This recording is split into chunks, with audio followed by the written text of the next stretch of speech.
And here we go. This is Rishabh Rawal, mentor for 12th Accounts MCQ series.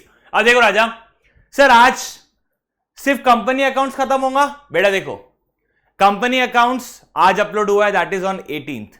कल that is on 19th आपको partnership accounts के भी MCQ मिल जाएंगे. अब देखो, इनिशियली प्लान था कि हम 100 एमसीक्यू लेंगे, बट अकाउंट्स में 100 एमसीक्यू पॉसिबल हो नहीं पा रहे थे फॉर मी स्पेसिफिकली, बिकॉज मेरे को लग रहा था यार ये भी इंपॉर्टेंट टॉपिक है. बिकॉज जो मैंने इंपॉर्टेंट टॉपिक की सीरीज दी थी उसमें से कहीं ना कहीं मेरे को लगा यार ये उसमें कवर्ड है, वहां से एक ले लेते हैं, ये उसमें कवर्ड है, वहां से एक ले लेते हैं. तो ऐसे करते करते मेरे questions have cross somewhere around I feel 190 के आसपास क्वेश्चंस है जो कि इंपॉर्टेंट है. तो मैंने क्या किया, स्प्लिट कर दिया 100 नाम के लिए, बट इसमें आज आपको 89 मिलेंगे और कल आपका पार्टनरशिप आएगा जिसमें आपको 95 के आसपास मिलेंगे. ठीक है राजा? So yes, we will be covering company accounts completely today. अब इसमें जो भी थियोरेटिकल टैंजेंट मुझे कवर करना है वो मैंने कवर किया है, जो प्रैक्टिकल टैंजेंट है मैंने कवर किया है. एंड आई एक्सपेक्ट कि आप अच्छे से एक बार देखेंगे, भले 1.5 की स्पीड में देखो बट देखो. और साथ ही साथ मैंने नीचे हर एक का सोल्यूशन भी दे दिया है. चले स्टार्ट. पहला, everyone, issue of shares in consideration of purchase of plant and machine results into. अब देखो, मैंने शेयर इशू किया और बदले में मैंने एसेट खरीदा. क्या पैसा आया? नहीं. क्या पैसा गया? नहीं. तो 100 बात की एक बात, neither cash inflow nor cash outflow. The answer is 3. ना कैश इनफ्लो है ना कैश आउटफ्लो है. The answer is 3. Okay, next.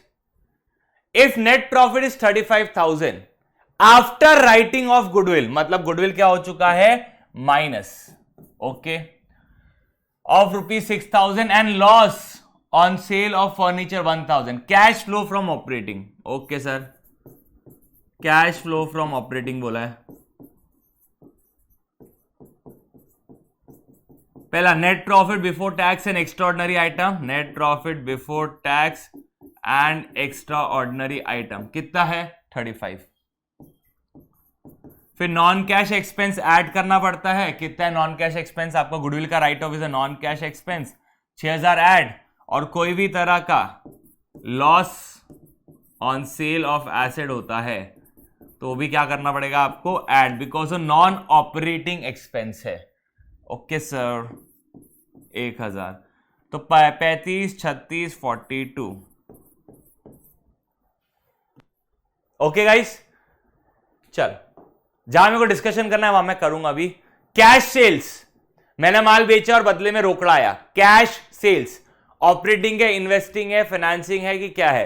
Sir, धंधा कर रहे हो आप, नगद में माल बेच रहे हो, तो ये आपका ऑपरेटिंग एक्टिविटी का पार्ट है. Next, which of the following is example of cash flow from operating activity. अच्छा, मेरे को बताना है कौन सा operating. Sir, purchase of machinery तो इन्वेस्टिंग का पार्ट होता है, इश्यू ऑफ शेयर्स फाइनेंसिंग का पार्ट होता है, परचेज ऑफ इन्वेंट्री ऑपरेटिंग का पार्ट है, परचेज ऑफ इन्वेस्टमेंट इन्वेस्टिंग का पार्ट है. तो ये इन्वेस्टिंग, ये इन्वेस्टिंग, ये इन्वेस्टिंग, तो ये हो गया आपका ऑपरेटिंग. क्योंकि धंधा चलाने के लिए मेरे को इन्वेंट्री मतलब गुड्स एक्सेट्रा परचेज तो करना ही पड़ेगा, तो धंधा चलाने के लिए नीडेड है, ऑपरेटिंग एक्टिविटी का पार्ट है. Next, net profit during the year 30,000. Okay, creditors at the beginning, creditors at the end. Sir, creditors 8,000 से कम हुए. क्रेडिटर्स मतलब करंट लायबिलिटी, करंट लायबिलिटी का कम होना मतलब कैश का भी कम होना. ठीक है सर, तो ये 8,000 से कम हुआ है. हाँ, तो आपका कैश 8,000 से कम हो गया, तो 30 minus 8 22,000. The answer is 22,000. Next, which of the following is not a source of cash.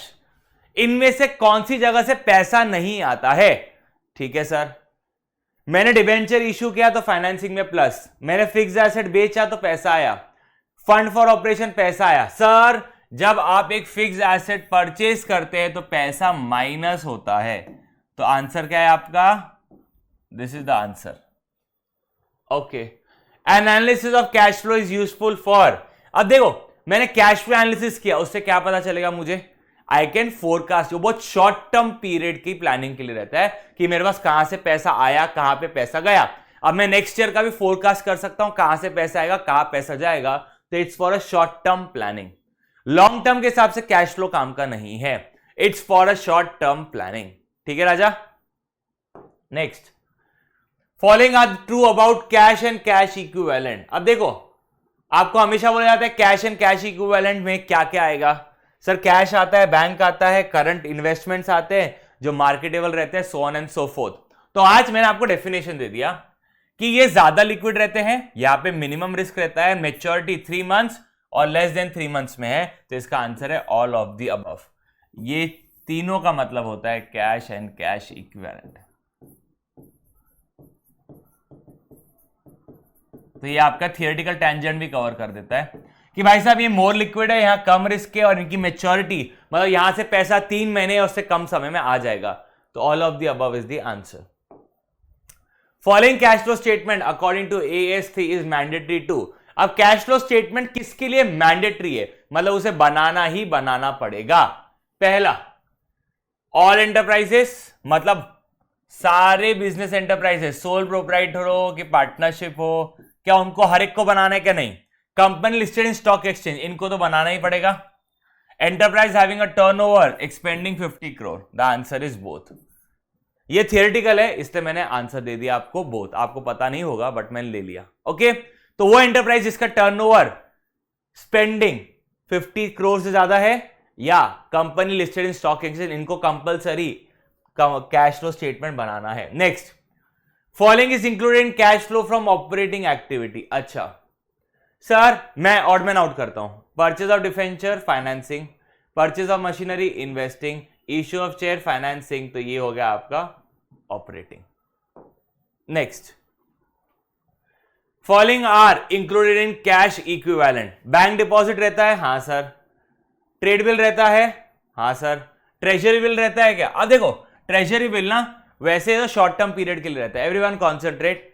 Treasury bill 3 month से कितने भी समय तक रह सकता है, 1 साल 2 साल, तो यहां 3 मंथ वाले भी ट्रेजरी बिल आते हैं। ट्रेड बिल मतलब एक तरह का बिल रिसीवेबल, बिल पेबल। अब मेरे bill receivable can be a part of cash and cash equivalent, but question को बताने दो। हाल फिलहाल आप 3 चीजें याद रख लो। ट्रेजरी बिल भी आपके लिए कैश एंड कैश इक्विवेलेंट रहेगा, ट्रेड बिल भी कैश एंड कैश इक्विवेलेंट के अंदर रहेगा, और बैंक डिपॉजिट्स भी कैश एंड कैश इक्विवेलेंट रहेगा अगर शॉर्ट टर्म पीरियड की है तो।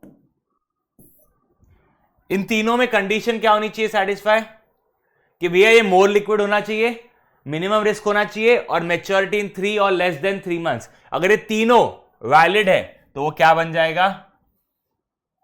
अगर यहां पे all the 3 conditions are valid,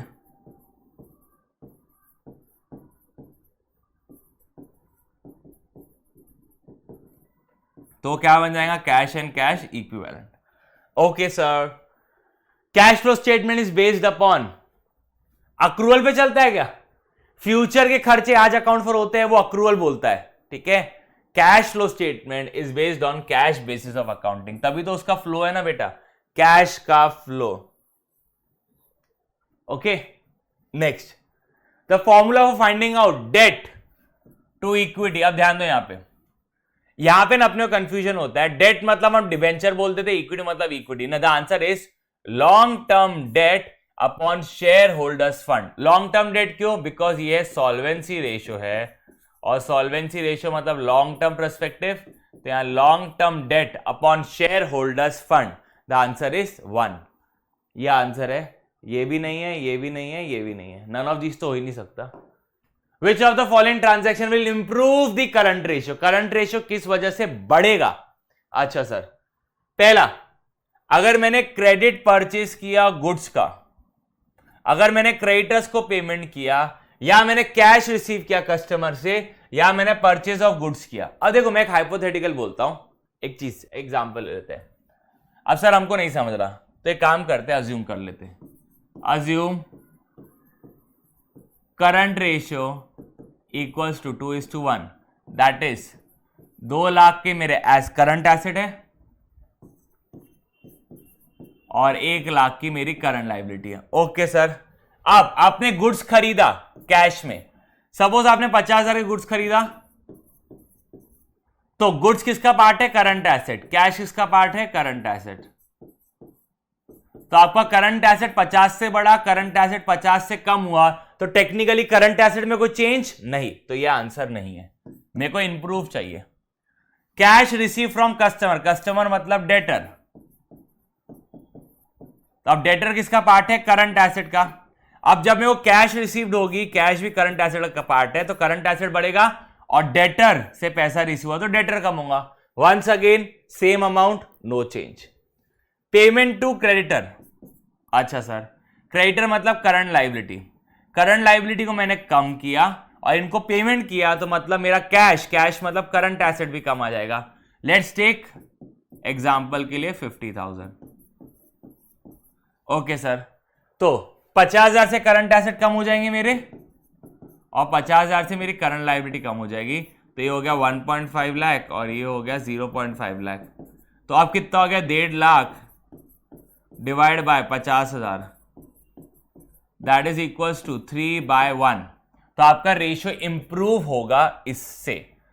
एक बार ये भी चेक कर लो, हवा में नहीं चलेंगे। Credit purchase of goods, credit purchase मतलब करंट लायबिलिटी बढ़ेगी और गुड्स मतलब करंट एसेट बढ़ेंगे।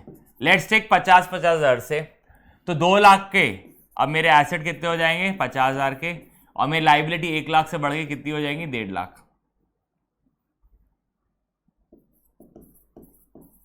क्योंकि मैं बोल रहा हूं कि मेरी करंट लायबिलिटी 50 से बढ़ेगी क्योंकि मैंने गुड्स 50,000 के उधार में खरीदा है, तो करंट एसेट करंट लायबिलिटी दोनों 50 से बढ़ रही है, तो 2.5 divide by 1.5। In any random case इसका आंसर कितना आएगा? कैलकुलेटर कहाँ गया मेरा? ओए कैलकुलेटर कहाँ है? ये रहा। 2.5 lakh divide bye 1.5 lakh, the answer is 1.66:1। आपका तो उल्टा रेशियो कम हो गया, तो आंसर आपका सिर्फ यही है। ओके, अब देखो एग्जाम में जब भी है ना, ले लेने का अपन ने कुछ random figures to solve it, तुक्का मारने से बेटर है थोड़ा सा दिमाग लगा लो। मैंने जैसे बोल दिया 50,000, यहां मैं सोच रहा हूं कि सेम अमाउंट से बढ़ेगा, सेम अमाउंट से घटेगा, तो you have to plan your question accordingly. Liquidity ratio, liquidity ratio sir liquid assets upon current liability, तो कहां है liquid assets upon current liability? The answer is 3।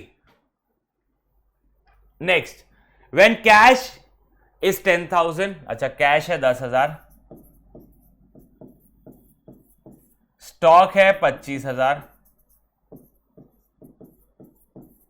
Bill receivable आपके लिए एक एसेट है वो है 5,000। ओके, टोटल हो गया, हाँ, तो 40,000 आपके करंट एसेट है। ओके, क्रेडिटर्स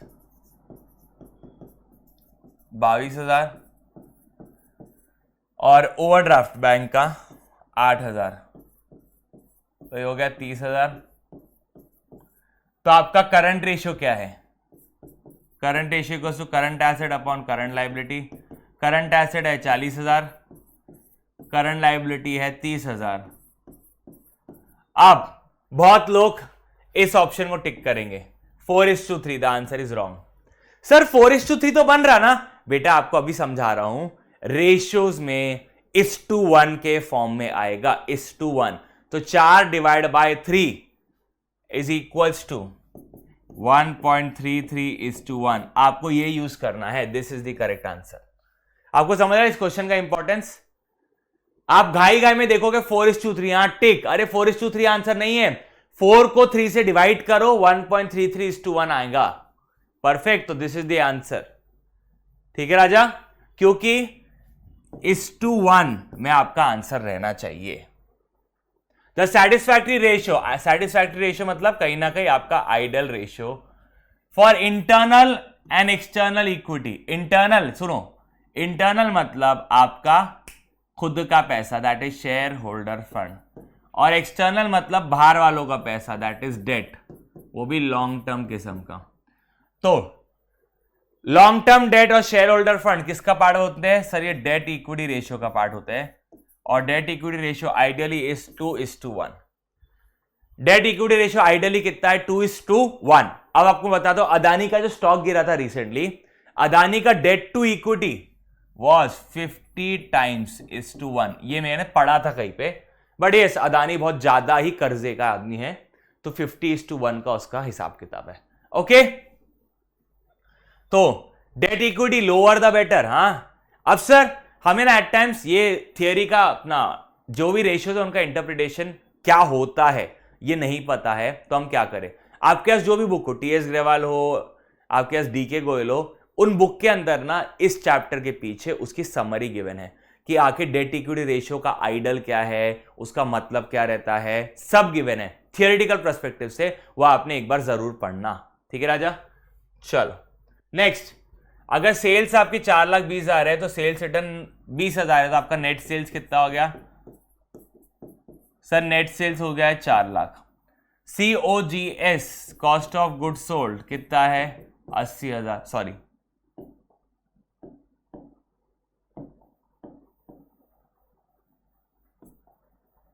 अरे क्या हो रहा है भाई?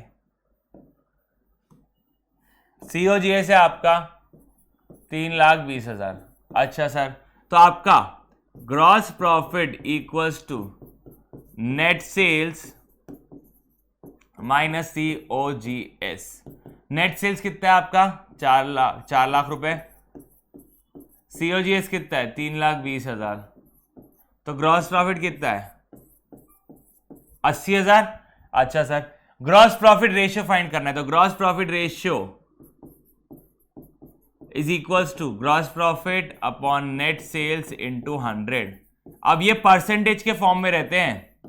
जो भी प्रॉफिटेबिलिटी रेशियो है, operating profit ratio, gross profit ratio, return on investment, ये सारे के सारे रेशियो आपके परसेंटेज फॉर्म में रहते हैं। तो 80,000 divide by 3,20,000, sorry divide by 4 lakh into 100, the answer is 20%। ठीक है, 80 divide by 40, 80,000 divide by 4 lakh, the answer is 20%। Next, profitability ratio is generally shown in percentage form. Okay, जो भी आपके एक्टिविटी रेशियो है, लाइक इन्वेंट्री टर्नओवर रेशियो, फिर debtor receivable turnover ratio, debtor receivable inventory turnover ratio, ऐसे बहुत सारे जो turnover वाला रेशियो है ना, दैट इज एक्टिविटी। देखो एक सिंपल बता रहा हूं, प्रॉफिटेबिलिटी परसेंटेज के फॉर्म में। ऑन अ हायर नोट, आपके सारे के सारे एक्टिविटी टाइम्स में है कि 5 टाइम्स, 6 टाइम्स, 7 टाइम्स, और आपके long term that is solvency current ratio, that is liquid ratio and solvency. वो सिंपल रेशियो है, 2:1, 3:1, 4:1, 1.25:1, 1.33:1, ऐसे है। ओके, तो ये एक समरी है कि कौन से रेशियो, परसेंटेज प्रॉफिटेबिलिटी लगाना, टाइम्स आपको एक्टिविटी दिखेगा, और सिंपल रेशियो आपके लिक्विड और सॉल्वेंसी है। Operating ratio is part of, नहीं, operating is part of profitability. ठीक है राजा, operating ratio also known as operating cost ratio, also known as operating cost. अब कॉस्ट जहां पे है, प्रॉफिट भी वहीं पर है, तो it's part of profitability. Next question, the ideal liquid ratio is, liquidity ratio, ideal liquidity ratio also known as acid test ratio, also known as quick ratio. Quick ratio कितना है आपका? 1:1। सर, तो current ratio idol क्या है? Current ratio idol है 2:1, debt equity ideal है 2:1, quick acid ratio या acid test ratio या ये क्या है? 1:1। Okay, ideal current ratio 2:1। To know the return on investment, capital employed का फॉर्मूला बताओ। सर, कैपिटल एम्प्लॉयड के 2 मेथड है, कैपिटल एम्प्लॉयड निकालने के लिए 2 मेथड है। एक है लायबिलिटी अप्रोच और एक है आपका एसेट अप्रोच। लायबिलिटी अप्रोच क्या बोलता है? Share holder funds plus non current liability. Asset approach क्या बोलता है? Total asset minus current liability. The answer is, अब टोटल एसेट के अंदर क्या क्या आता है? Non current asset plus current assets minus current liability. What is total asset? Total asset का मतलब होता है current asset plus non current asset, और non current assets are your कहीं ना कहीं fixed asset. The answer is fourth. ठीक है राजा? Okay. Next, which of the following non operating expense, non operating expense मतलब धंधा करने के लिए ये खर्चा जरूरी नहीं है भाई। धंधा चलाने के लिए रेंट तो देना पड़ेगा अगर मैं रेंटेड प्रीमाइसेस में हूं। धंधा, मार्केटिंग कॉस्ट, धंधा करने के लिए आपको कमीशन देना पड़ेगा, लोगों को कमीशन, फ्री सैंपल, प्रमोशंस के लिए देना पड़ेगा भाई। अगर मेरे को गुड्स बनवाने हैं तो वेजेस तो देने पड़ेंगे। Loss on sale of machinery, अच्छा धंधा चलाने के लिए क्या मशीन को लॉस में बेचना जरूरी है क्या? मैं तुम समझ रहे हो कितना वेग है? तो the answer is loss on sale of machinery. ये तो टेक्निकली एक नॉन कैश एक्सपेंस है, ये क्योंकि मैंने एक एसेट नुकसान में बेचा है इसलिए ये खर्चा हुआ है, वरना ये खर्चा आता था क्या? नहीं sir. The answer is loss on sale of machine. The profit and loss कहां डिस्क्लोज होता है? किस में? कंपनी के केस में। कंपनी के केस में बैलेंस शीट बनती है वर्टिकल फॉर्मेट में, दैट इज ऐसी खड़ी बैलेंस शीट बनती है। परफेक्ट। अब जब खड़ी बैलेंस शीट बनती है तो प्रॉफिट एंड लॉस अकाउंट किसके अंदर दिखाया जाता है? Shown under the head reserves and surplus. Okay sir.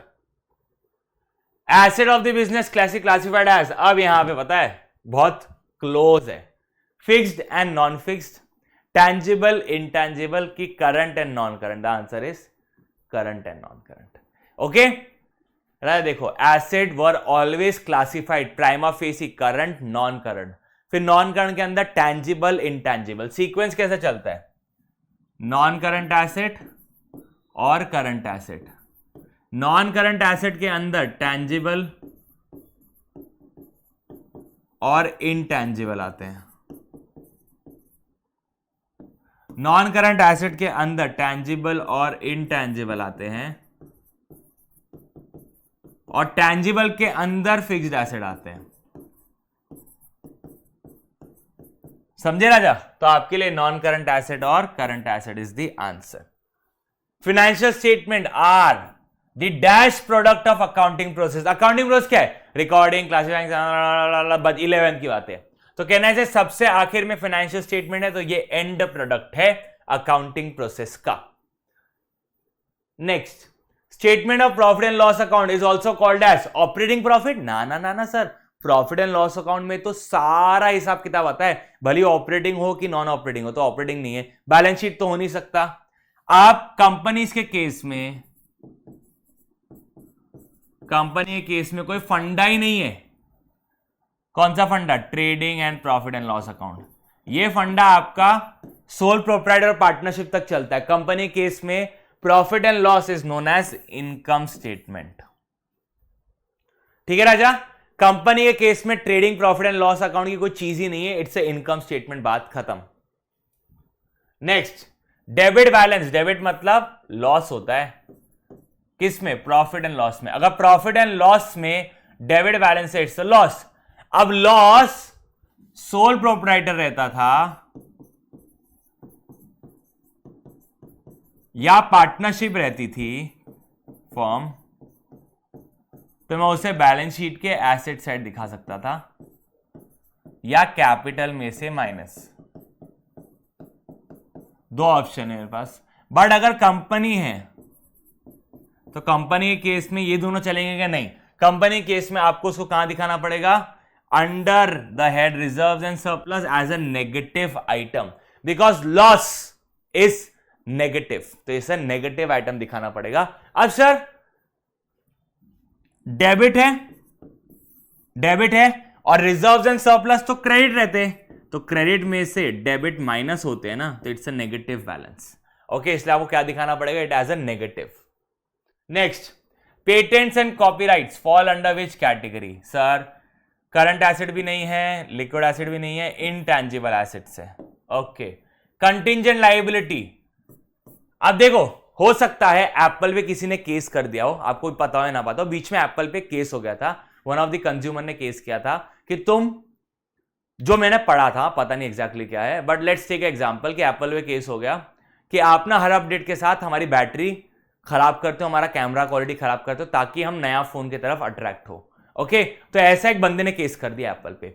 अब एप्पल वो केस लड़ रहा था, तो अब एप्पल को पता है अगर एप्पल हार गया तो एप्पल को $100 मिलियन पे करने पड़ेंगे, एग्जाम्पल ले रहा हूं, और एप्पल जीत गया तो उसे कुछ पे नहीं करना है।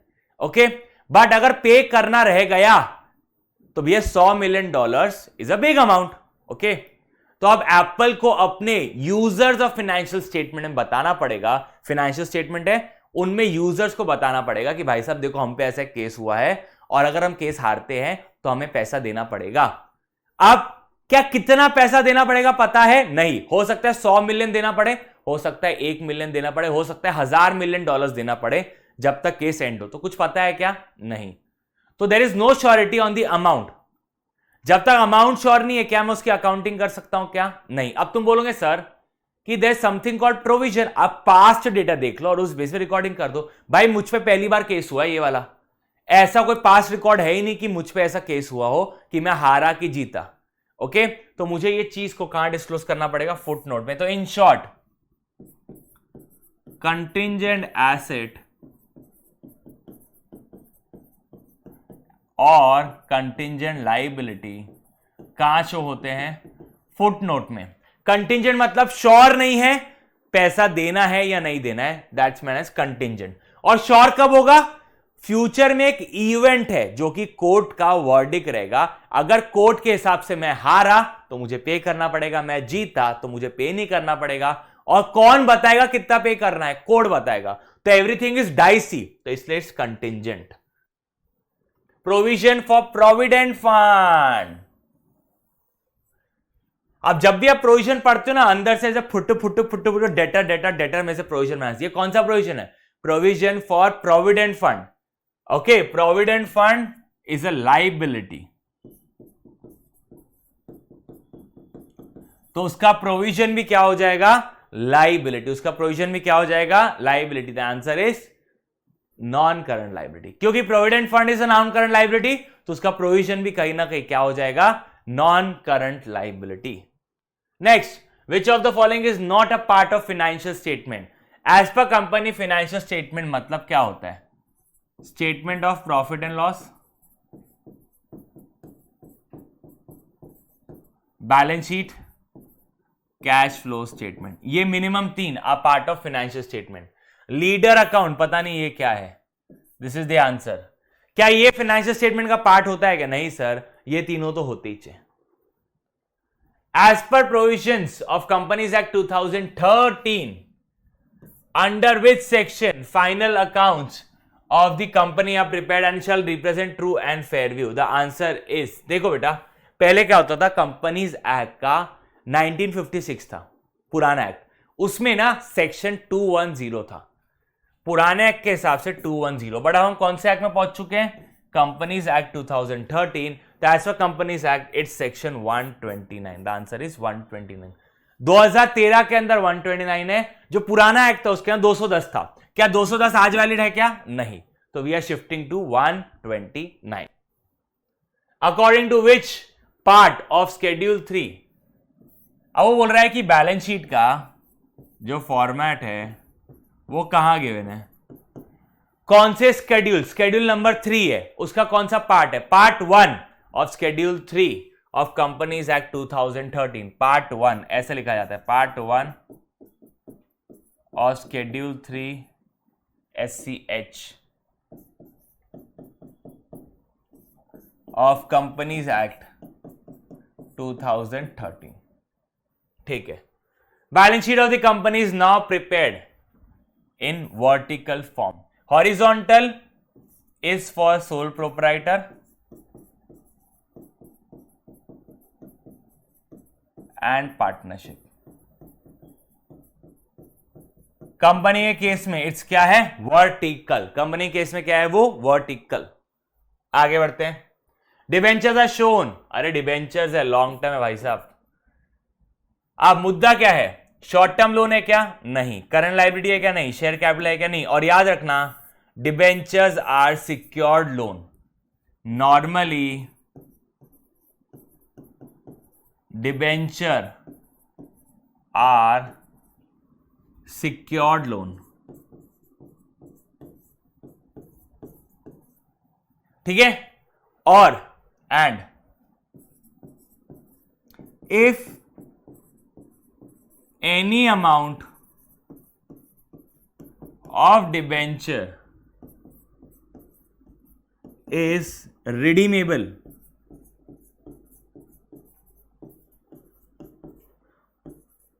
within the next 12 months, then it will be classified as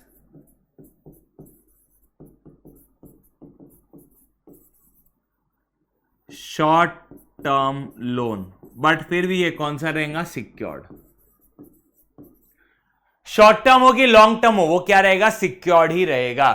तो नॉर्मली डिबेंचर्स आर सिक्योर्ड और वो भी लॉन्ग टर्म बोरिंग का पार्ट है, it's a long term loan, okay.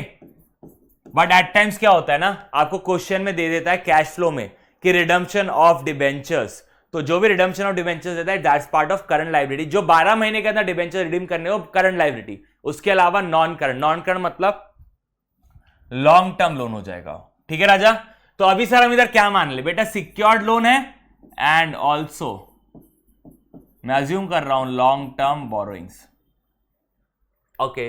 Dividend, अब हमने सर बचपन में सीखा था dividend is paid on face value, dividend is paid on face value. अच्छा, अब मैं बोल रहा हूं कि शेयर का फेस वैल्यू है ₹10, मैंने अभी तक कॉल किया है, कॉल्ड अप है ₹8 और पेड अप कितना है, पेड अप है ₹6, लेट्स टेक ₹7। तो हमें बात बताओ डिविडेंड कितने पे दोगे, फेस वैल्यू पे 10 रुपए में डिविडेंड दोगे? अरे सर फेस वैल्यू बोला जाता है, ठीक है, बट आपको दो चीजें और कंसिडर करनी पड़ती है, कॉल्ड अप वैल्यू और पेड अप वैल्यू, ठीक है राजा। तो आप फेस वैल्यू देखते हो कितनी है, फिर आप कॉल्ड अप देखते हो, फिर आप पेड अप देखते हो। इन तीनों में से 100 बात की एक बात, पेड अप सबसे कम है, तो जितना पैसा दिया उसके हिसाब से ही तो प्रॉफिट का शेयर होगा, तो it's on paid up capital. वापस बोल रहा हूं, फेस वैल्यू 10 है, 10 रुपए में से कॉल्ड अप फेस वैल्यू कितनी है और अनकॉल्ड कितनी है, ठीक है। कॉल्ड अप है 8 रुपए, अनकॉल्ड है 2 रुपए सॉरी। अब कॉल्ड अप में से पेड अप कितनी है फेस वैल्यू, 7 रुपए, और यहां पे कितनी है unpaid, that is your arrears, 1 रुपए। तो हां फेस वैल्यू पे दिया जाता है, बट कौन सी वाली फेस वैल्यू, जो आप पे कर देते हो। The answer is paid up capital, ठीक है राजा, for sure. Face value yes, but कौन सा वाला, paid up. Amount set aside to meet the losses due to bad debts, अरे एक बनाते थे ना यार बचपन में अपन, provision for bad and doubtful debts, it's a preparation की फ्यूचर में लॉस हो सकता है। Share capital is shown in balance sheet under, अरे शेयर कैपिटल कहां दिखाया जाता है, शेयर कैपिटल के अंदर आता है ऑथराइज्ड, शेयर कैपिटल के अंदर आता है इशूड, उसके अंदर आता है पेड अप। शेयर कैपिटल दिखाया जाता है शेयर होल्डर्स फंड के अंदर, शेयर होल्डर्स फंड के अंदर share capital, reserve and surplus. Share capital का फिर वर्किंग नोट बनता है ऑथराइज, इशूड, सब्सक्राइब। सब्सक्राइब के अंदर subscribe and fully paid, subscribe but not fully paid, okay. Debentures can not be redeemed eight, अरे देखो भाई साहब 100 बात की एक बात, डिबेंचर्स कभी भी डिस्काउंट पे रिडीम नहीं हो सकते, ओके। कभी डिस्काउंट पे रिडीम हो सकते क्या, नहीं। The answer is this, debenture issue हो सकते हैं पार, प्रीमियम या डिस्काउंट पे, बट डिबेंचर्स कभी भी रिडीम नहीं होंगे डिस्काउंट पे। ओके, आगे बढ़े बेटा।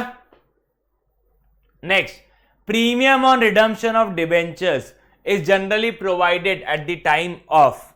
What do you mean by provided? Provide मतलब एक तरह से आप बोल सकते हो जनरली पेड। यहां कंटेस्ट क्या है? Generally paid eight the time of redemption of debentures. जब मैं डिबेंचर्स रिडीम करूंगा तभी मैं उनका प्रीमियम भी पे करूंगा। जब रिडीम ही नहीं करूंगा तो प्रीमियम पे करूंगा क्या? नहीं, जिस दिन रिडीम करूंगा उसका प्रीमियम भी पे करूंगा। Premium on debentures, premium on redemption of debenture account is a liability, क्योंकि फ्यूचर में पेएबल है।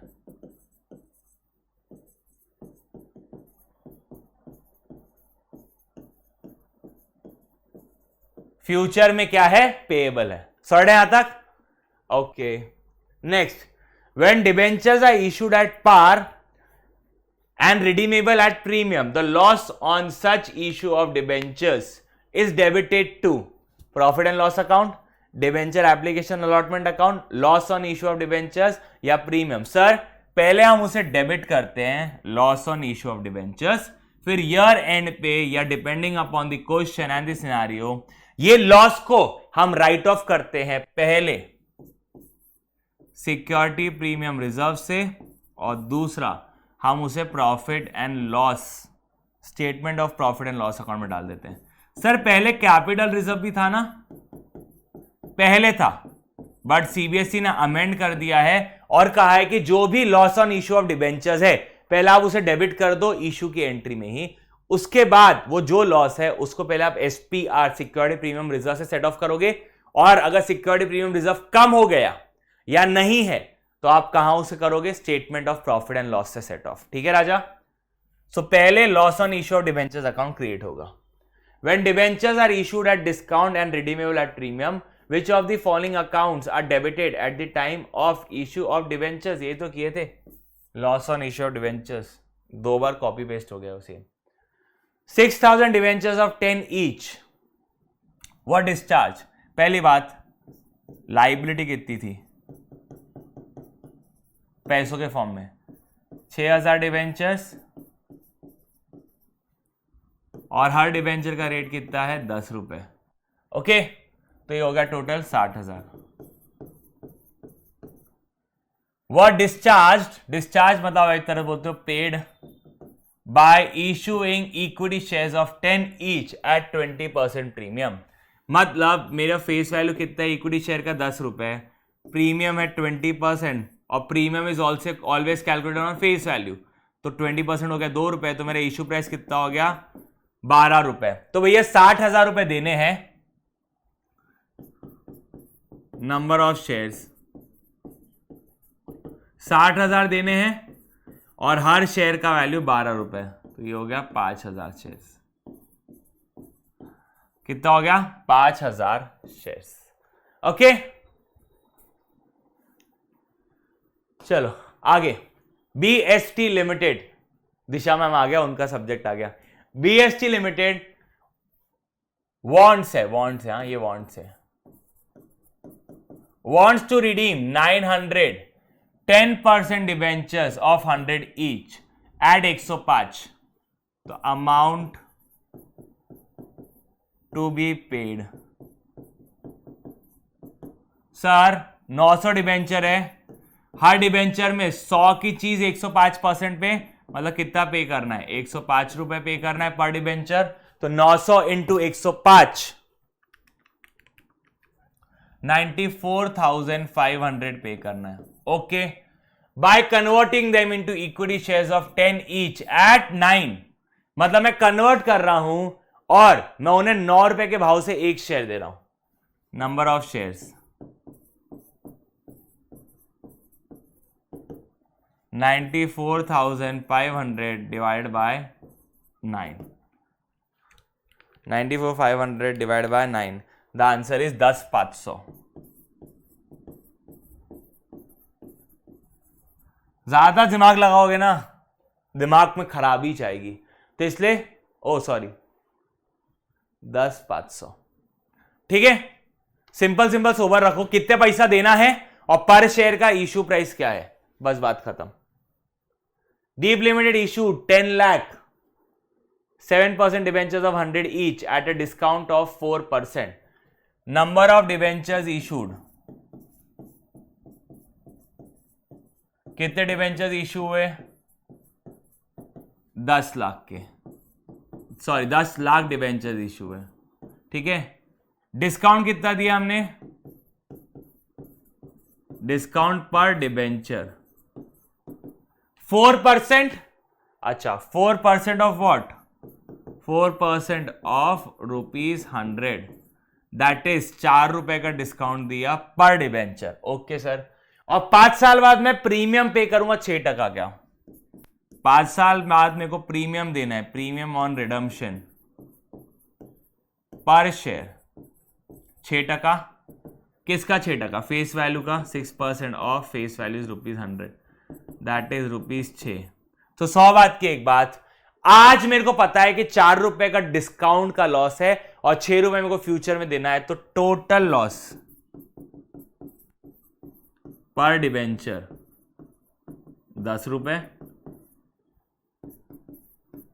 Total loss in rupee 10 into 10 lakh, 10 lakh into 10 कितना होगा? और सर यहां पे तो कुछ तो भी लिखा हुआ है, ठीक है।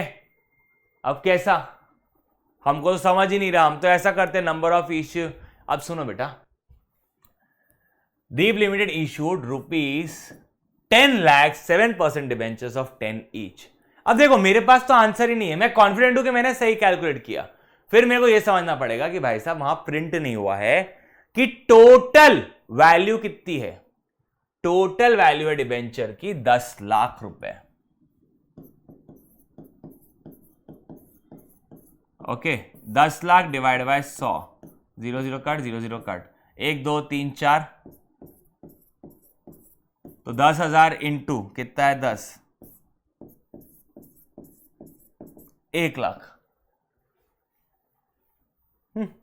कुछ भी गिवन नहीं है, प्रिंटिंग एरर है यहां पे कुछ, there is something printing error in the question, ठीक है ना। वो अपने हिसाब से बना लेते हैं ये, क्योंकि मैंने चेंज करवाया था क्वेश्चन, तो शायद डीटीबी में कुछ एरर हो गया होगा, कोई दिक्कत नहीं है। अब एक काम करते हैं, ऐसा रखते हैं 10 लाख 7% डिबेंचर्स ऑफ 100 ईच, ठीक है। इसको सिर्फ काम कर 100 ईच ही रखते हैं और यहां पे अपन चेंज कर देते हैं,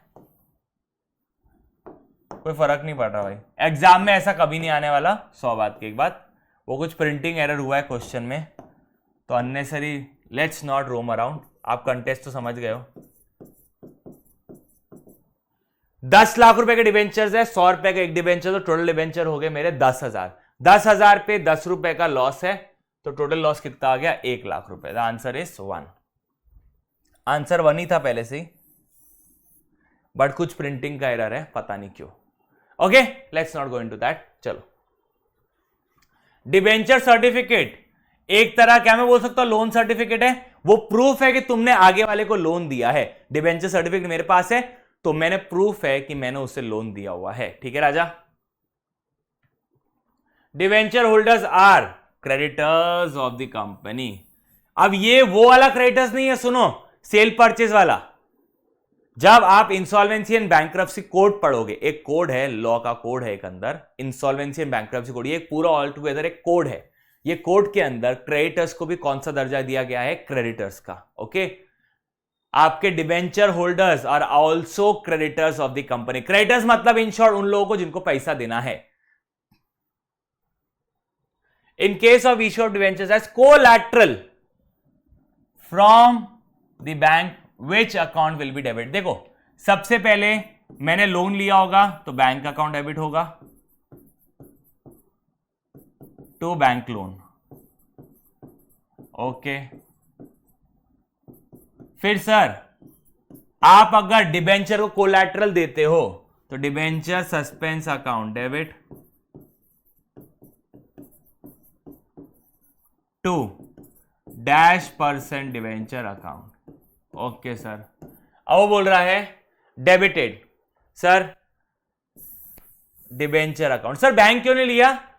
इन case of issue of debentures as collateral, वो आपको पूछा है कि भाई जब कोलैटरल होगा तब एंट्री क्या पास होगी। अब सुनो, वेदर डिबेंचर आप कोलैटरल के पास कोलैटरल दे रहे हो या कोलैटरल नहीं दे रहे हो, फर्स्ट एंट्री तो will be common, first entry is a common entry.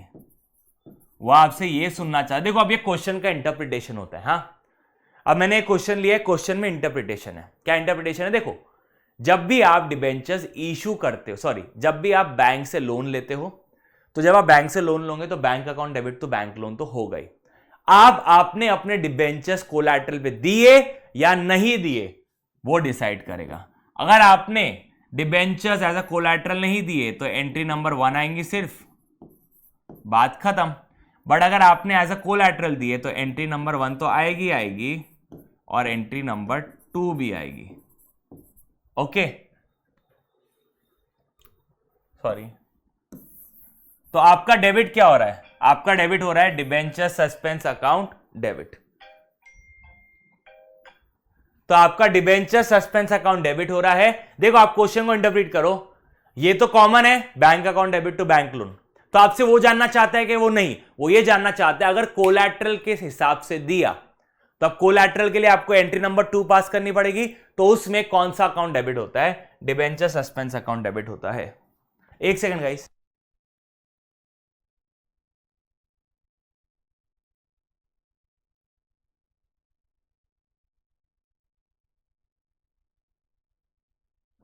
Okay, so sorry guys, एक इंपॉर्टेंट कॉल था। चलो, let's move further. If debentures of 4,50,000 are issued for a consideration of net asset of 5 lakh, देखो मैंने asset, net asset मतलब कहीं ना कहीं मैं बिजनेस टेक ओवर कर रहा हूं। मैं बिजनेस टेक ओवर किया किसी का और मैं उसको बोल रहा हूं भाई देख, बिजनेस टेक ओवर किया ना तो मैं तेरे को डिबेंचर्स दे दूंगा। अब कंपनी ने क्या किया? कंपनी ने अपने डिबेंचर्स दिए 4.5 लाख के और बदले में 5 लाख के नेट एसेट लिए। तो ये जो 50,000 रुपए आपने कम दिए, ये मेरे लिए एक तरह का फायदा हो गया।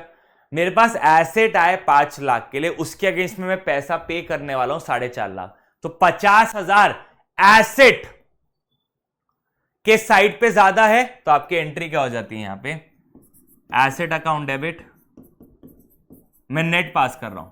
आपने एसेट खरीदे, बदले में आपने डिबेंचर्स दिए।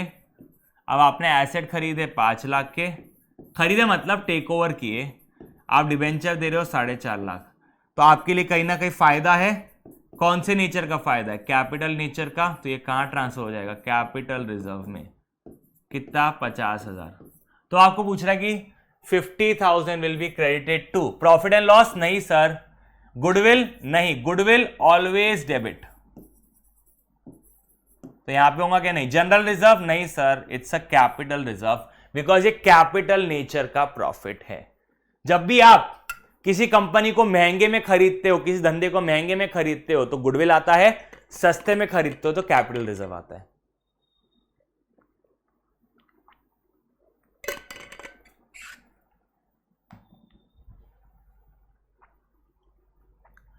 Discount on issue of debentures is a nature of capital loss. Okay, वो कोई रेवेन्यू लॉस है क्या? नहीं सर, वो कैपिटल नेचर का लॉस है। ठीक है, इसलिए तो पहले बेटा फर्स्ट डेबिट होता है एसपीआर में, और उसके बाद अगर एसपीआर नहीं है तो फिर डेबिट होता है प्रॉफिट एंड लॉस स्टेटमेंट में। लॉस तो है, इसलिए हम पहले कहां डेबिट कर रहे हैं? उसे एसपीआर में। Interest payable on debentures appropriation है कि चार्ज है? What do you mean by appropriation? Profit होगा तो देंगे। What do you mean by charge? Profit हो या ना हो देना पड़ेगा, तो it's a charge. Premium on issue of debentures is a dash for the company. Revenue receipt, profit, capital receive की all of these। ओ भाई साहब, जो प्रीमियम है ना, सिक्योरिटी प्रीमियम रिजर्व अकाउंट में जो जाता है ऑन इश्यू ऑफ डिबेंचर्स, वो रेवेन्यू रिसीट है क्या? नहीं रे बाबा। प्रॉफिट है क्या? नहीं। ऑल ऑफ दीज है क्या? नहीं। It's a capital receipt. Like loss on issue of debentures is a capital loss. Premium on issue of debentures is a capital receipt. Discount on issue of debentures should be written off पहला security premium. अब ये question मैंने क्यों लिया, इन the above order तो नहीं होगा क्योंकि ये अमेंड हो चुका है। आउट ऑफ स्टेटमेंट तो पहला फर्स्ट ये है, सेकंड ये है। तो अभी आपका ऑर्डर पहले क्या था, पहले एसपीआर, फिर कैपिटल रिजर्व और फिर statement of profit and loss. तो अभी क्वेश्चन ने आपके सीबीएसई ने ये हटा दिया। अब सीबीएसई बोल रहा है कि भाई साहब पहले एसपीआर फिर out of statement of profit and loss. So the order is, above order is पहला आप बोल सकते हो एसपीआर एंड फिर सीधा थर्ड। तो मैं इस पे टिक कर देता हूं।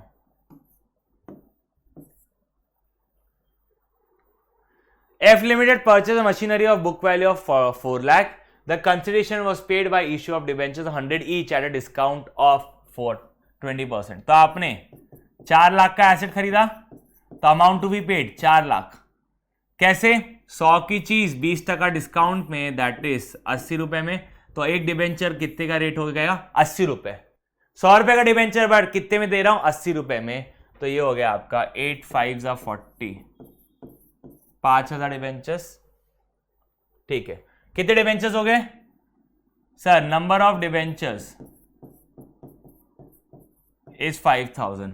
आप, मैंने एंट्री पास करूंगा, सुनो एंट्री क्या पास करूंगा, नेट पास कर रहा हूं, asset account debit to vendor कितनी, 4 लाख 4 लाख। फिर जिससे भी खरीदा होगा उसका अकाउंट डेबिट टू, कौन सा परसेंट डिबेंचर है वो रेट गिवन नहीं है, तो dash percent debenture account. Okay sir, vendor को कितने पैसे देने हैं, 4 लाख। ओके सर, अब आप कितने डिबेंचर इशू कर रहे हो, सर हम इशू कर रहे हैं 5000 डिबेंचर और हर डिबेंचर का फेस वैल्यू कितना है, 100 रुपए। जैसे शेयर कैपिटल में, शेयर कैपिटल अकाउंट में फेस वैल्यू जाता है, वैसे डिबेंचर में फेस वैल्यू कहा जाती है डिबेंचर अकाउंट में। तो ये हो गया 5 लाख। डिफरेंस क्या है, loss on issue of debentures debit. कितना लॉस है, 1 लाख। तो भाई साहब डिबेंचर अकाउंट में कितना क्रेडिट हो रहा है, face value 5 lakh, that is 5000 debenture और हर डिबेंचर पे फेस वैल्यू 100 रुपए। Okay sir, when debentures are issued at collateral which entry is passed, debenture suspense account debit to debenture. Which of the following is false? Company can issue redeemable debentures. ये तो true है, ये true है, redeemable. Company can issue debentures. अरे बावले हो गए हो क्या, क्या कंपनी डिबेंचर्स इशू कर सकती है क्या वोटिंग राइट के साथ? अरे नहीं बाबा, this is false. Company issue कर सकती है क्या डिबेंचर्स विद वोटिंग राइट्स? अरे इक्विटी के पास ही वोटिंग राइट्स है। ओके, डिबेंचर्स के साथ वोटिंग राइट्स रहते क्या? नहीं।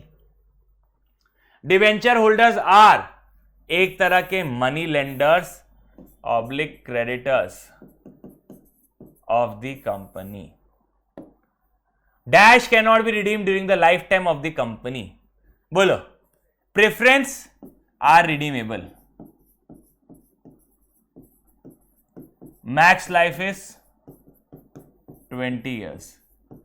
ओके, डिबेंचर्स तो फॉर श्योर रिडीम होंगे, तो ऑल ऑफ दिस तो आंसर हो नहीं सकता। तो आपका आंसर क्या आ गया?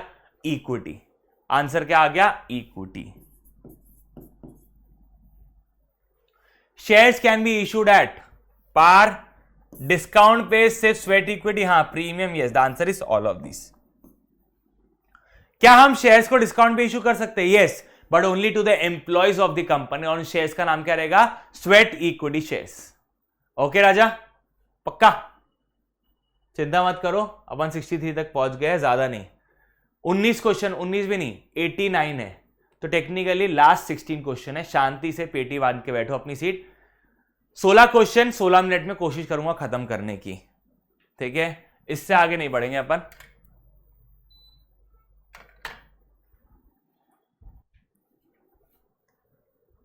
Dash capital is that portion of uncalled share capital which shall not be called except the event or the purpose of the company would wound up। तो भाई एक रहता है रिजर्व कैपिटल, रिजर्व कैपिटल क्या है? वो एक तरह का आपका, जैसे आपकी गाड़ी रहती है, बाइक में 5 लीटर का रिजर्व है, सॉरी बाइक में 1 लीटर का रिजर्व है, ओके, तो 1 लीटर में वो कहीं ना कहीं तो पहुंच जाएगी, बंद होने के पहले रिजर्व पे आ जाती है गाड़ी। वैसे कार में बंद होने के पहले वो रिजर्व पे आ जाती है गाड़ी। तो yes, at the end of the day reserve capital क्या है? ये कैपिटल कंपनी मंगवाएंगी, कब मंगवाएंगी? जब कंपनी बंद होने वाली रहती है, तो कंपनी अपना एक रिजर्व कैपिटल क्रिएट करती है। सर रिजर्व कैपिटल कैसे होता है? सुनो, 10 रुपए का फेस वैल्यू का शेयर है, मैं बोल रहा हूं 2 रुपए एप्लीकेशन पे दे दो, 3 रुपए अलॉटमेंट पे दे दो, 1 रुपए फर्स्ट कॉल पे देना, और बाकी का 2 और 3 5 6, बाकी का 4 रुपए balance as and when needed. अब कंपनी आपको ये नहीं बता रही है कि ये पैसा कब चाहिए। अब पता है जब कंपनी ऐसा लिखते हैं ना, balance as and when needed, company आपको हिसाब से बता रही है आज नहीं लूंगी, जिस दिन कंपनी बंद होगी ना उस दिन लेंगे, आज नहीं लेंगे। क्योंकि जब कंपनी बंद होती है ना तो कंपनी के पास पैसा है ही नहीं, तो कंपनी पहले ही प्रिपेयर करती है कि हाँ ये जो 4 रुपए हैं हम बाद में मंगाएंगे, मेरे जितने भी शेयर होल्डर्स हैं मेरे को 4 रुपए पर शेयर दे देंगे, तो मेरे पास जब कंपनी बंद हो रही है तो थोड़ा शॉर्टफॉल हो सकता है, तो ये रिजर्व कैपिटल मेरे को हेल्प करेगा मेरी लायबिलिटीज पे करते वक्त। तो this is known as reserve capital. वो एक तरह का आप बोल सकते हो कि आपका गुप्त धन है जो कि आपने संभाल के रखा हुआ है। कब निकालोगे, कब मंगवाओगे? जब धंधा दैट इज कंपनी बंद होने वाली रहेगी, तब मंगवाया जाएगा ये। Okay, application money should be never ever be less than dash of face value. बाप रे, ये तो बहुत भारी आ गया, बोलो। चलो अब मैं आपको 5 मिनट का समय देता हूं, गूगल करो इसका आंसर कि भैया application money should not be less than dash of face value. जल्दी गूगल करो बेटा। अरे सर क्या मजाकबाजी कर रहे हो आपने आंसर दे दिया है। The answer is should not be less than 5% of face value. ये आपको पता होना चाहिए, ये पूछा जा सकता है कि should not be less than of what, 5% of face value. और फेस वैल्यू को दूसरा नाम दिया गया है nominal value. should not be less than 5% of face value या nominal value. Done sir. Minimum subscription amount must be received within dash 30 days. अब सुनो, कंपनी आईपीओ लेके आ रही है अपना, कंपनी जब भी अपना आईपीओ लेके आती है ना तो उसका जो मिनिमम सब्सक्रिप्शन रहता है दैट इज आईपीओ के लिए जो समय है,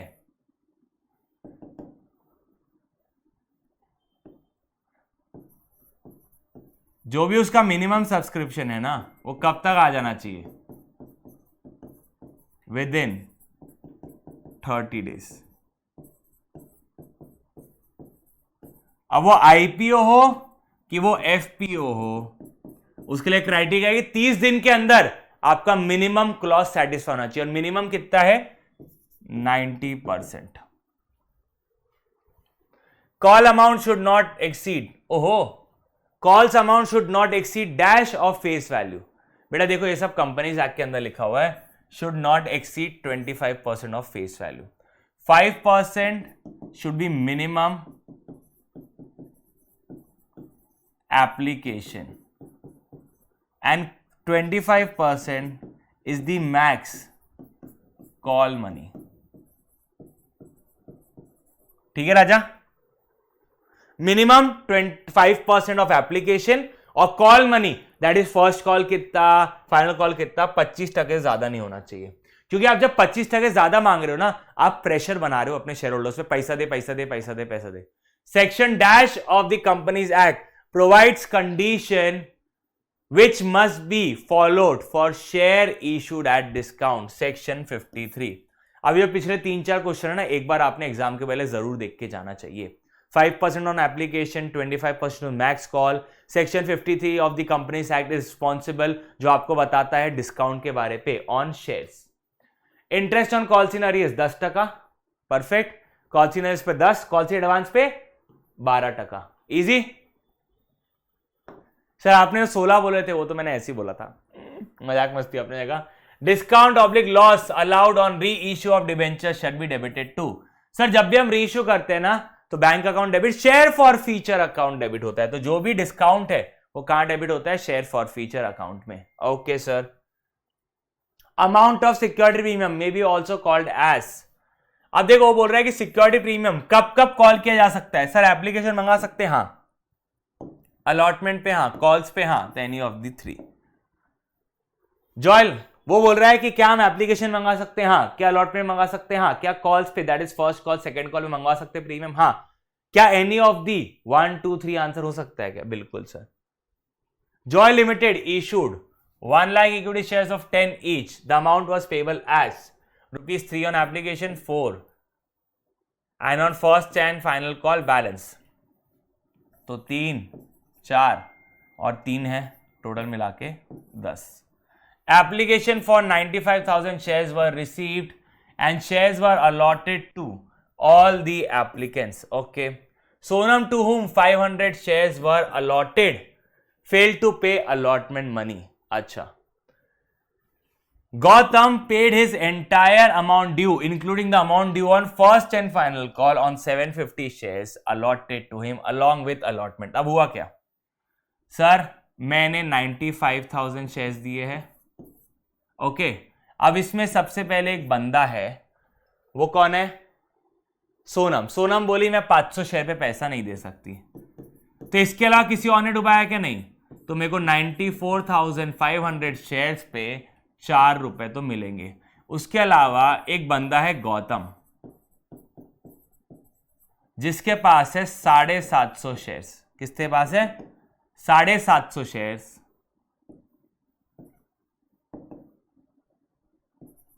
उसने 4 रुपए तो दे दिया, मतलब अगर मैं स्प्लिटिंग करूं थोड़ा ना, मैं स्प्लिटिंग करता हूं इसकी, नहीं तो यहां कंफ्यूजन होता है।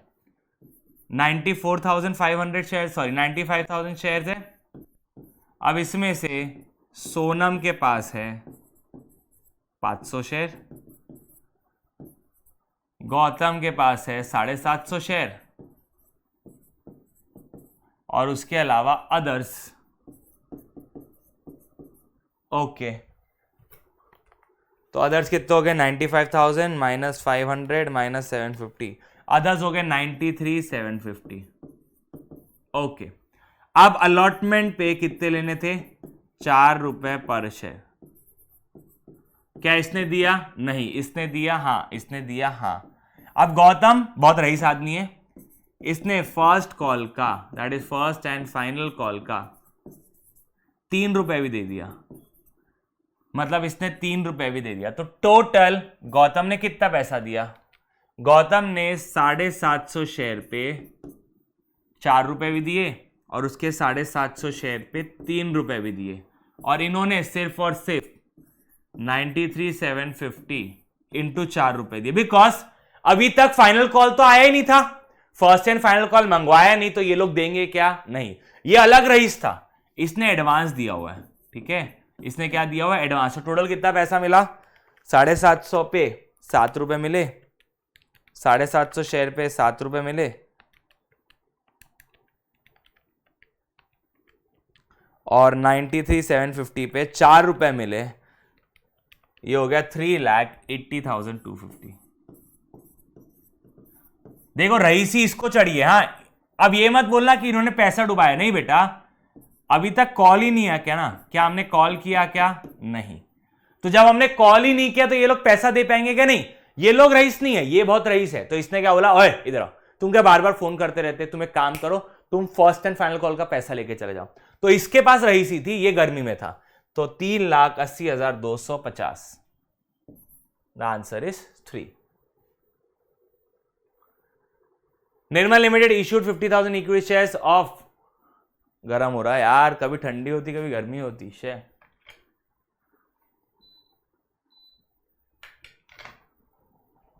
एप्लीकेशन पे 3 रुपए, 2 रुपए फर्स्ट एंड फाइनल कॉल पे, 2 रुपए अलॉटमेंट पे, and first and final call पे बैलेंस। बैलेंस कितना, 3 और 2 5, तो यहां पे कितना हो गया बैलेंस, 5। एप्लीकेशन में 45,000 शेयर्स वर रिसीव्ड। चलेगा क्या? हाँ सर कैसे? हमने इशू किया है बेटा 50,000, अप्लाई किया लोगों ने 45,000, हम अलॉट कितने कर सकते हैं? विच एवर इज लोअर, तो अलॉट होगा whichever is lower subject to minimum 90%। तो क्या इसका 90% है क्या? यस, तो चलेगा बिल्कुल। पूजा to whom 500 shares were allotted paid her entire share money at the time of allotment, whereas Kundan did not pay the first and final call on his 300 shares. The amount received at the time of making first and final call was. अब ध्यान दो, पहले अपन allotment stage की बात करते हैं, अपन वापस split कर देंगे कुंदन, पूजा, अदर्स। तो इसी को ले लेते हैं डायग्राम को, नहीं अलग से बना लेते हैं। टोटल 45,000 शेयर्स अलॉट हुए। ओके, कुंदन, पूजा और अदर्स। अच्छा जी, अच्छा पूजा के पास कितने शेयर्स है? 500, इसके पास 500 शेयर्स है। कुंदन के पास कितने शेयर्स है? 300। तो 45,000 में से 800 चले गए, तो ये हो गया 44,200। तो बाकियों के पास कितने हैं? 44,200। Okay sir, done. आगे अब वो आपको पूछ रहा है कि फर्स्ट एंड फाइनल कॉल पे कितना पैसा आएगा। अब आपको क्वेश्चन बता रहा है कि पूजा ने 500 शेयर अलॉट हुए, उसने अपने एंटायर शेयर का मनी अलॉटमेंट स्टेज पे दे दिया। मतलब पूजा ने, क्या तीनों ने एप्लीकेशन का दिए क्या? Yes sir. क्या तीनों ने अलॉटमेंट का दिए क्या? Yes sir. पूजा के पास पैसा था, इसने अलॉटमेंट का भी दिया एंड एडवांस दे दिया फाइनल कॉल का। अब एडवांस दे दिया तो क्या फाइनल कॉल पे पैसा देंगी क्या? नहीं। अब फाइनल कॉल की बारी आई, ये मुझे पैसा डुबाएगा, ये एडवांस दे चुका है, तो क्या आप ये पैसा देंगी या पूजा वापस? नहीं सर, वो आपको पूछ रहा है कितना पैसा रिसीव्ड हुआ। रिसीव मतलब बैंक अकाउंट में कितना आया फर्स्ट एंड फाइनल कॉल का। क्या कुंदन पैसा दे रहा क्या? नहीं, ये नहीं देगी because paid advance on allotment stage. जब उसने अलॉटमेंट स्टेज पे एडवांस दे दी तो फाइनल कॉल पे देंगी क्या वापस? नहीं। मतलब आपको ये 44,200 शेयर्स 5 रुपए देंगे फर्स्ट एंड फाइनल कॉल पे। 44,200 इंटू 5, 2,21,000। एक जीरो कम है, 2,21,000। ओके, डन है। Metacaf limited issued 50,000 shares of 100 each payable as 20 रुपए एप्लीकेशन, 30 रुपए अलॉटमेंट, उसके बाद फर्स्ट कॉल 20 रुपए फर्स्ट कॉल पे, उसके बाद बैलेंस ऑन फाइनल कॉल 20, 30, 20, 70, 30 किस पर है? फाइनल कॉल पे। Okay, Shankar a share holder holding 5,000 shares, मतलब 50,000 में से 5,000 शंकर के पास है। Did not pay the first call on the due date, मतलब शंकर ने 5,000 शेयर पे फर्स्ट कॉल पे किया क्या? नहीं पे किया। The second call was made to Shankar, Shankar paid the first call amount due with second call, all sums due were received. अब आपको पूछ रहा है कि भैया देखो, एक बंदा है शंकर, उसने फर्स्ट कॉल का पैसा नहीं दिया, बट जब मैंने उसको सेकंड कॉल के लिए फोन किया उसने बोला भैया मैं आपको सेकंड कॉल का पैसा दे देता हूं और जो मैंने आपको फर्स्ट कॉल नहीं दिया था ना 5,000 शेयर पे, वो भी दे देता हूं। तो कितना अच्छा आदमी है। तो टेक्निकली क्या है सर, 45,000 अदर्स है और यहां पे शंकर है जिसके पास 5,000 है। आप 45,000 ने एप्लीकेशन दिया है, हाँ, अलॉटमेंट दिया है क्या, हाँ, फर्स्ट कॉल दिया है क्या, हाँ, फाइनल कॉल दे रहे हैं क्या, हाँ, तो ये लोग तो देंगे। अब शंकर फाइनल कॉल का 30 रुपए तो देगा ही देगा, उसके साथ में शंकर ने फर्स्ट कॉल का 20 रुपए नहीं दिया था, वो भी वो देगा ही देगा। तो टोटल कितना पैसा आएगा, 45,000 into 30, 13,50,000। Shankar first final call का ही पैसा दे रहा है 1.5 लाख रुपए, और 1 लाख रुपए जो उसने फर्स्ट कॉल का नहीं दिया था, तो ये हो गया 13,50 plus 1.5 lakh plus 1 lakh, the answer is 16 lakh. ठीक है राजा, पूरा एक्सप्लेनेशन आपके सामने है, तो एक घबराया मत करो, बहुत सिंपल सिंपल रहते हैं question. A portion of share capital that is reserved by the company and will be utilized on the happening of winding up is called as reserve capital। यहां फिलिंग द ब्लैंक्स है, ठीक है sir, MCQ में filling the blanks, हाँ बेटा मैंने cover up कर लिया। Company is a artificial person. Next, company is under dash provision of the companies act. अब सुनो, वो पूछ रहा है company is dash under incorporated under provisions of companies act. ये ना वक्त पे ऐसे नाम ध्यान ही नहीं आते, ठीक है, इसने मैंने ले लिया। Companies artificial created by law, ये याद आ जाता है सबको। Liability of the members of the company is limited to the extent of their nominal value या shares held by them. Reserve capital is a part of uncalled capital. ठीक है, किसका पार्ट है वो, अनकॉल्ड कैपिटल का part है।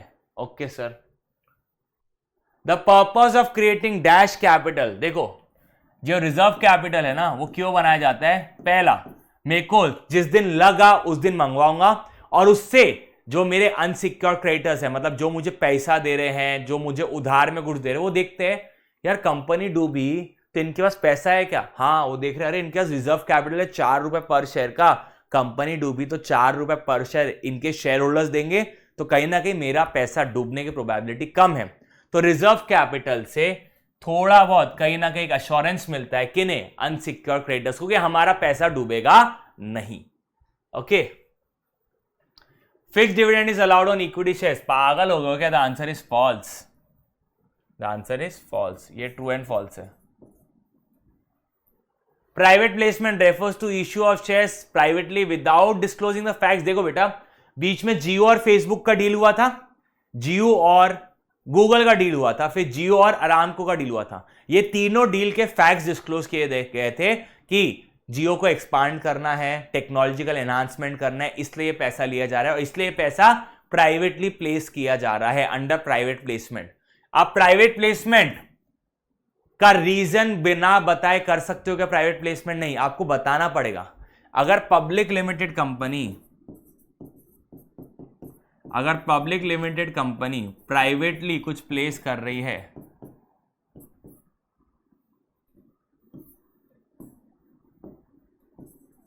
अब तुम बोलोगे सर जियो तो पब्लिक कंपनी है ही नहीं।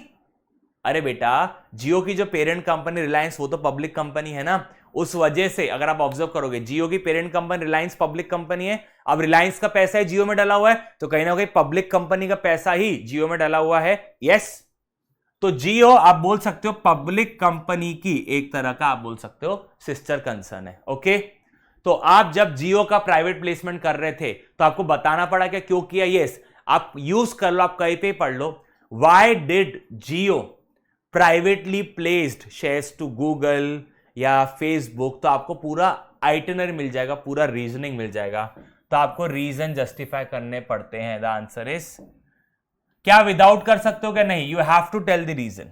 The answer is false. Next, Kamini limited, Karan, a shareholder of 500 shares, did not pay the first call money. Arjun, a shareholder holding 1000 shares, paid the second and final call of 5 per share along with the first call.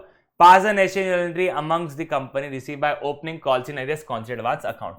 सबसे पहले यहां given ही नहीं है देखो यहां given नहीं है कितने शेयर्स है और क्या हिसाब किताब है, तो अपन एक काम करते हैं, अपन बाकी जो डिटेल गिवन नहीं है उसका छोड़ देते हैं। कॉल्स इन एरियर्स हमेशा डेबिट होता है, बाकी का डेटा प्रिंट नहीं हुआ है। ओके, तो अपने को जो काम का है वो देख लेते हैं। कॉल्स इन एरियर्स कितने हैं?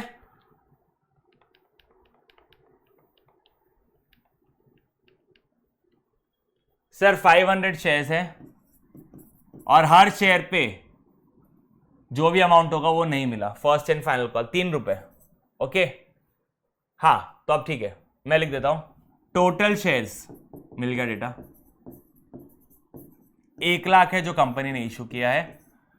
फर्स्ट कॉल पे 3 रुपए है और फाइनल कॉल पे 5 रुपए। ठीक है, तो अब 1 लाख शेयर, वो बोल रहा है कि एंट्री पास करो। अब मैं बोल रहा हूं कि भाई साहब देखो, पहले पैसे कितने लेने हैं अपने को?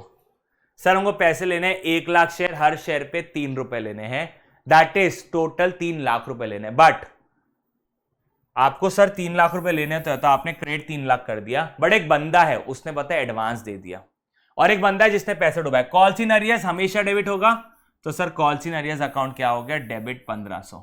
अब एडवांस कितना आ गया? 1000 शेयर पे 5 रुपए, वो आपके लिए एक तरह की क्या है? लाइबिलिटी। तो कॉल्स इन एडवांस क्या हो जाएगा? क्रेडिट। तो डिफरेंस आपका बैंक हो जाएगा। अब सर बैंक कैसे? देखो बेटा 99,500 शेयर्स। सर टोटल एक काम करो ना, आपको कितने पैसे लेने थे? 3 लाख।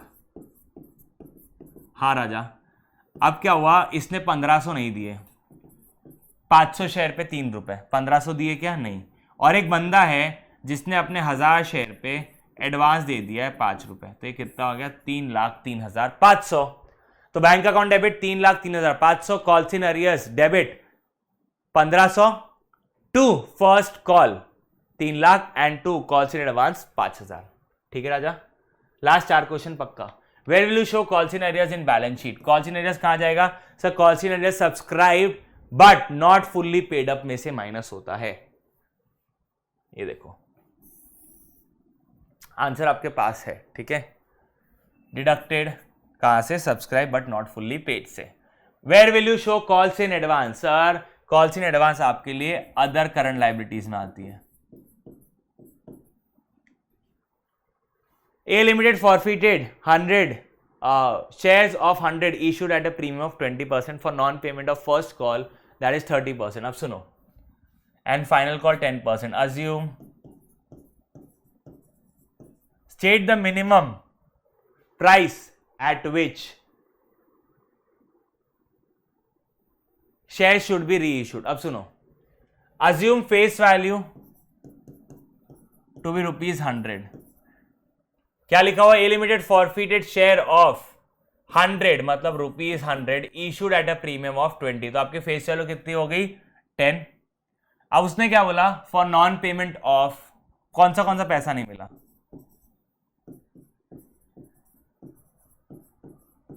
कौन सा पैसा नहीं मिला? सर 30 रुपए फर्स्ट कॉल का नहीं मिला। तो एक बात करते हैं, एक काम करते हैं, अपन डिस्कस करते हैं। यहां पे इशू प्राइस कितना है मेरा? 120, फेस वैल्यू कितना है? 100, और प्रीमियम कितना है? 20। अब if the question is silent, premium is on the allotment stage. तो क्या इसने एप्लीकेशन का पैसा दिया? बिल्कुल सर। क्या इसने अलॉटमेंट का पैसा दिया? बिल्कुल सर। क्या इसने फर्स्ट कॉल का पैसा दिया क्या? नहीं सर। फर्स्ट कॉल पे कितना था? 30%, 30 पर शेयर। ओके, 30 रुपए पर शेयर दिया क्या? नहीं। फाइनल कॉल पे 10 रुपए पर शेयर दिया क्या? नहीं। तो इसने टोटल 120 रुपए में से out of 120 40 is not paid, 40 is not paid. है ना? ऐसे हुआ है। तो आपको पूछ रहा है कि मिनिमम री issue, minimum price at which share shall be री इश्यूड, बताओ कितना होगा? अब द आंसर इज 40 पर शेयर, जो आपको कहीं ना कहीं दिखेगा। बट मैं आपको ये पूछना चाहता हूं कि भाई साहब 120 में से 40, नहीं मिले तो कितना पैसा मिला, कितना पैसा मिला। अब पता है ऐसे आप कंफ्यूज होते हो, आप ना सिंपल सोबर ना शेयर फॉरफीचर की एंट्री, आप पता है वो प्रीमियम लिए ना, प्रीमियम आप जैसे ही लेते हो ना आप अपने आप कंफ्यूज करते हो। एक सिंपल चीज बता रहा हूं, जब भी क्वेश्चन रहना डोंट हेजिटेट, शेयर फॉरफीचर की एंट्री पास करो। क्या होगा, शेयर कैपिटल अकाउंट डेबिट, आपको अभी आंसर मिल जाएगा। शेयर कैपिटल अकाउंट डेबिट कितना होगा, share capital account debit face value called up, क्या पूरी पूरी फेस वैल्यू कॉल्ड अप है, यस। क्या SPR security premium reserve account debit होगा क्या, नहीं सर वो डेबिट नहीं होगा क्योंकि प्रीमियम डूबा ही नहीं है। टू कॉल्स इन अरियर्स, कितना पैसा डूबा है, 30 और 10 40 रुपए डूबा हुआ है, तो टू शेयर फॉरफीचर अकाउंट। कहना है से शेयर फॉरफीचर मेरे लिए फायदा है क्योंकि मैंने शेयर फॉरफीट किया तो मैक्सिमम गेन, मैक्सिमम प्रॉफिट कितना है 60। तो सर अगर आप री इशू करोगे तो आप 100 की चीज अगर 40 रुपए में री इशू करते हो, चलेगा क्या, हाँ चलेगा, because max discount possible is 60। Okay, क्यों max discount, because max gain, जब फायदा 60 रुपए का हुआ है तो नुकसान भी मैक्सिमम कितना हो सकता है 60 रुपए का, तो डिस्काउंट क्या है मेरे लिए नुकसान और शेयर फॉरफीचर मेरे लिए एक फायदा है। तो 60 रुपए का फायदा है तो मैक्सिमम कितना नुकसान हो सकता है 60, तो 100 में से 60 का नुकसान मैं झेल लूंगा, तो 40 रुपए आपका क्या है मिनिमम री इशू प्राइस, क्या है मिनिमम री इशू प्राइस।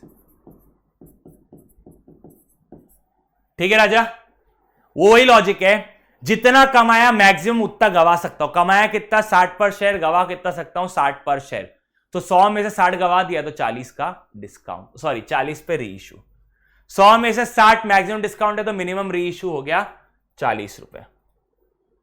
देख लो लास्ट है इज्जतदारी से, Y limited forfeited 100 equity shares of 10 each for non payment of first call of ₹2 per share. The final call of ₹2 per share is not yet made. तो final call अभी तक मंगवाया क्या नहीं। Calculate maximum amount of discount which can be given, तो sir 100 बात की एक बात, आप एंट्री पास करो, शेयर कैपिटल अकाउंट डेबिट, कितने डेबिट होता है फेस वैल्यू कॉल्ड अप से। सर 10 रुपए में से 2 रुपए तो मंगवाया नहीं अभी तक, तो फेस वैल्यू कितनी कॉल्ड अप है 8 रुपए पर शेयर, और कितने शेयर है 100, 8 रुपए पर शेयर इज कॉल्ड अप और कितने शेयर है 100, तो ये हो गया 800 share capital account debit.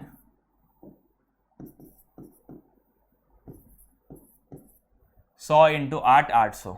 2 calls in arrears, उसने कौन सा स्टेज का डुबाई है, उसने फर्स्ट कॉल का डुबाई है 2 रुपए पर शेयर, अच्छा जी, तो 100 इंटू 2 दैट इज 200 रुपए डुबाई है, तो 2 share for feature, balancing figure कितना है 600। अब सर मैक्स गेन कितना हुआ है ₹600 ऑन 100 शेयर्स, ठीक है, तो आप मैक्स डिस्काउंट कितना दे सकते हो ₹600, ठीक है, दैट इज पर शेयर पे मैक्सिमम डिस्काउंट कितना दे सकते हैं हम 600 डिवाइड बाय 100, 6 रुपए का पर शेयर का डिस्काउंट, तो मिनिमम री इशू प्राइस कितना हो जाएगा सर, पिछले क्वेश्चन में जिससे कंपेयर होता है उससे ही होगा, यहां पे किससे कंपेयर था फेस वैल्यू कॉल्ड अप से 100 रुपए, यहां पे कितना फेस वैल्यू कॉल्ड अप है 8 रुपए, तो 8 - 6 = 2, ठीक है। मैक्सिमम डिस्काउंट कैन बी ₹6 पर शेयर, दैट इज टोटलिटी में 600, तो मैक्सिमम डिस्काउंट 6 है, तो मिनिमम री इश्यू प्राइस कितना हो गया ₹2। अब सर ये जो मिनिमम रीइश्यू है इसमें हमने वैल्यू कौन सी पकड़ना? देखो बेटा, आपने फेस वैल्यू कॉल्ड अप से कंपेयर किया, तो फेस वैल्यू कॉल्ड अप से कंपेयर, वो यहां फेस वैल्यू कॉल्ड अप से कंपेयर किया आपने, तो मैं यहां फेस वैल्यू कॉल्ड अप लिखूंगा। अगर मैं फेस वैल्यू से कंपेयर करता हूं तो मैं यहां पे क्या लिखूंगा? Face value. Depends upon question two question कि मिनिमम रीइश्यू प्राइस कितना होगा। ओके, यहां अगर फेस वैल्यू कॉल्ड अप ₹10 रहता था तो मैं यहां ₹10 लिखता था। ओके, यहां कितना कॉल्ड अप है? 8, तो मैंने कितना लिखा है? ₹8। ठीक है राजा, चलो that's all for the day guys, see you, bye, take care. I tried my best कि मैं कुछ कंसेप्ट जो दे पाऊं मिनिमम मैक्सिमम डिस्काउंट के वो भी कवर अप कर लिया, for feature, calls in advance, फिर उसके अलावा कहीं ना कहीं theoretical prospect of companies account. I tried my very best, और एप्लीकेशन का कितना मिनिमम आना चाहिए, कुछ percentage etcetera, so on and so forth. ठीक है राजा, that's all for the day guys, see you, bye, take care. This is C Rishabh Rao signing of.